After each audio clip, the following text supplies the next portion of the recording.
Hi, Bill here with 30 Minute Woodshop. Thanks for joining. I'm on a bit of a roll here with organizing my shop.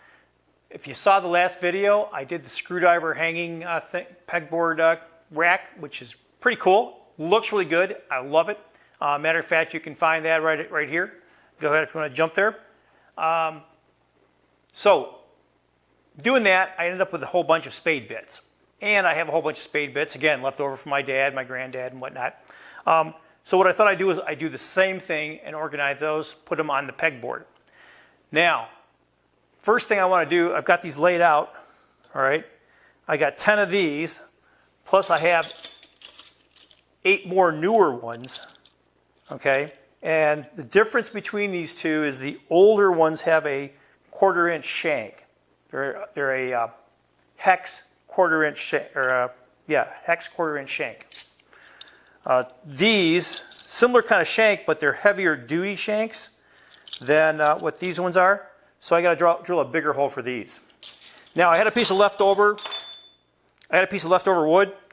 All right, I've already marked it, so it'll make the same mistake I almost made in the last video. I know exactly where the peg holes are before I start drilling. So I've marked those 2 spots. Where's my pencil?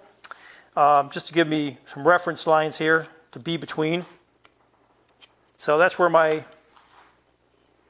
hooks have to be driven into. Okay. Now, what I want to do, all I'm going to do here is just go ahead and put some marks here as I've laid these out. Tell you what, let me bring you in close so you can see what's going on. Okay, should make it easier for you to see. All I'm going to do here is just put a mark where each one of these are.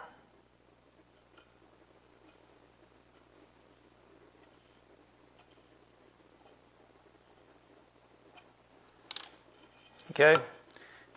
Now, a couple things. I want to do the other side. I want the front. I'm going to make two lines. A line close to the front, a line behind it. These older ones will be in front. The newer ones will be in back. First thing I'm going to do, I'm going to set this for a 1/2 inch. I'm just marking a couple reference lines here at a 1/2 inch. And I'll make my crosses. All right, that's my first set. All right, all I've done now is laid out my back holes for my back. What I'm going to do here now is mark these. The difference is in the shank. These shanks take a little bit bigger hole. And I've added a couple extra just to do a filler here because eventually I'm going to get new ones that have the same kind of shank. So a full set of 10 of the same kind. So let's mark these up.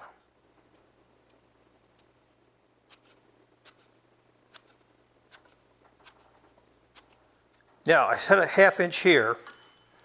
I'm going to go from here 3/4 of an inch in. So that's 1 1/4. I'll reset this to 1 1/4. Make my cross hatches.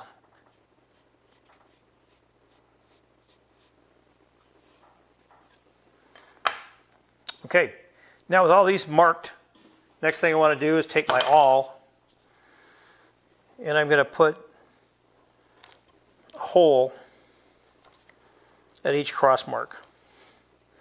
And the hole prevents the drill from walking whenever you go to start the drill. If you have brad point drills, this won't happen, but I'm not using brad point drills. Okay. Now, let's set aside the drills. The bits. And what I've done here is I've taken and put a flag. Let's make sure this is the right depth. Okay. Yeah, I think I want to make it shorter. So all I'm doing here is putting a flag on using masking tape to mark the depth. The other way to mark the depth is to use a permanent marker. If you if you look close at this, I've already done that in this one here one time before. With a flag, you don't have to pay as much attention though. And so what I want to do here is I want to go about 3/4. Yeah, I want to leave about 3/8 of an inch at the bottom. So roughly about there.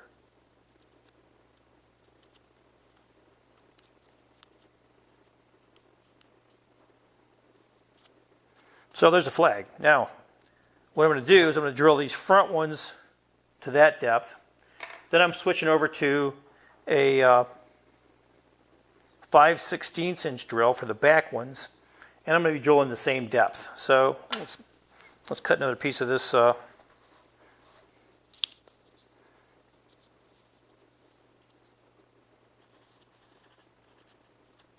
masking tape. Tell you what, I really love this knife. Whoa, man. I'll put a link in the bottom. It's a Gerber, uses X-Acto knife blades, so you don't ever have to worry about it being sharpened. You just go change the blade and it's scalpel sharp. So we want these to be... I'll put a dimension sketch for this.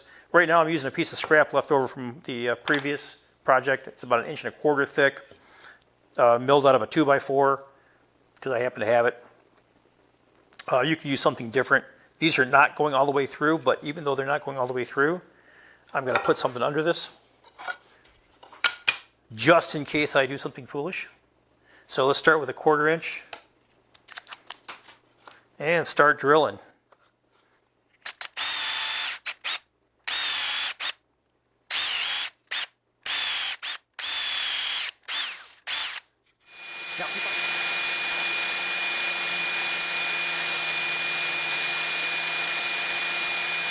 And here's a bit of a trick to making this whole thing work for me, is that I'm putting a 5-degree angle on the back side so that when it goes up, it'll be kicked outward. So when I put a pull, I'll be pulling away from the pegboard rather than pulling parallel to the pegboard.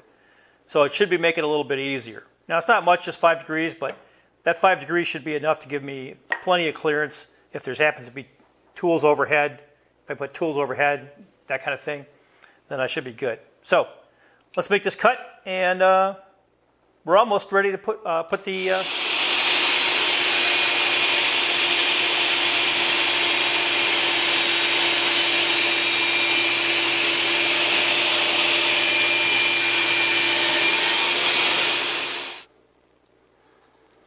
Now, one thing I do want to check is this, just to make sure that it's going on the angle that it doesn't come out through the top.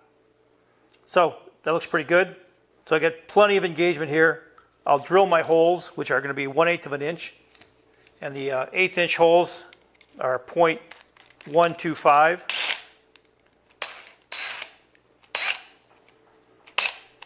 And the diameter of the hook is 0.13, so there's plenty of engagement. Now the trick is I got to make it parallel to this, or perpendicular to this surface.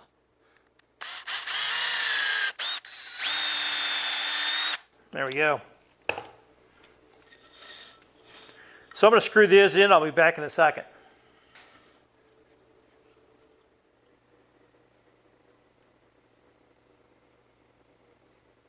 Well, let's put it up. And there we go. Now we should fill it up, eh?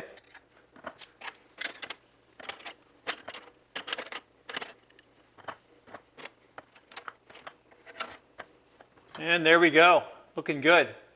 I even have a few open spots for some additional spade bits whenever I get them. I have to say, this is a pretty good project. It's a project that went together fast and really easy with some scrap, and it really has improved my organization here in the shop. It should be much easier to find spade bits rather than, again, like the screwdrivers, having to rummage around for the things. It'll also protect the tips in the blade, so they hopefully will last me a little longer and cut a little better and a little cleaner.